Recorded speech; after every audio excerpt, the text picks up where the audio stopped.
Hey everybody, welcome back to another video. My name is Daniel Rogers, and I'm a co-minister for the North Broad Street Church of Christ in Albertville, Alabama. You can look us up online, northbroad.church. Hey, and if you happen to live in Northeast Alabama or South Tennessee or Northwest Georgia, we would love to have you for Revival Sunday this Sunday at 10:30 a.m. We'll also be having a meal following worship that day.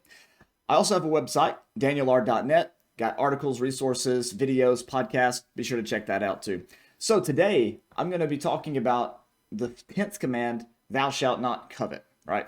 Why am I doing that? It's kind of sort of random for the YouTube channel. Well, the reason is because that is our theme for this month at North Broad. We're walking through each of the 10 commandments throughout the entire year, one commandment a month, and we happen to be October. And I had this idea planned out for my sermon in October. And since we're doing Revival Sunday instead, we're not going to be talking about thou shalt not covet. So I thought I'd make a quick video to introduce the idea and kind of give you my thoughts on the subject.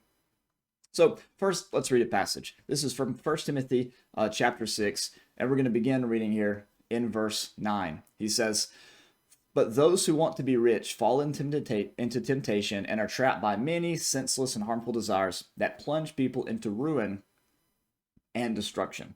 For the love of money is the root of all kinds of evil, and in their eagerness to be rich, some have wandered away from the faith and pierced themselves with many pains." You see it time and time again.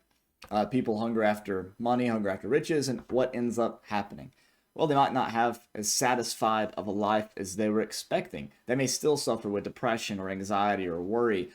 And it seems like someone who has tons and tons of money isn't really all that better off than someone who learns to be content with what little they have.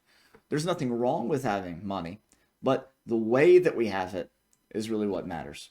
Notice that last line there. He says that some have wandered away from the faith and have pierced themselves with many pains. Earlier he said that they're trapped in many senseless and harmful desires that plunge people into ruin and destruction. And that can be true if you are coveting just a little amount of money or if you're coveting a whole lot of money, right? Now, let's go back to Exodus 20. Let's think about this for a moment. In Exodus 20, he lists several things there you're not supposed to covet. Your neighbor's possessions, right? Your neighbor's slaves, he talks about. He says you're not supposed to covet your neighbor's husband or wife, right? So what's going on there? Well, some have suggested, and I can't remember exactly where I got this from. There's an audiobook put out by a podcast called the Robcast that may have mentioned this. I just can't remember where I saw this. Anyways, what they said was when you follow commandments 1 through 9, the 10th command is a gift. Think about that. What happens when you believe that there are no other gods but the Father of Jesus, right? What happens when you do not carry his name in vain?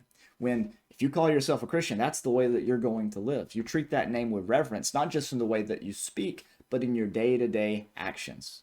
What would your life look like? What happens if you didn't bow down before any image of gold or whatever?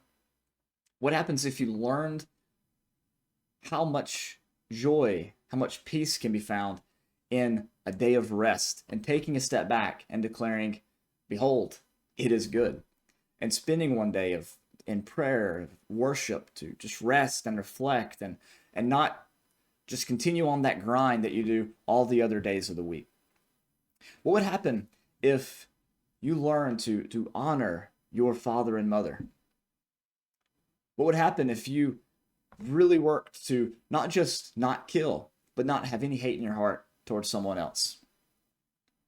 What if you were so disciplined, had so much love and commitment towards your spouse, that the idea of committing adultery would never even cross your mind?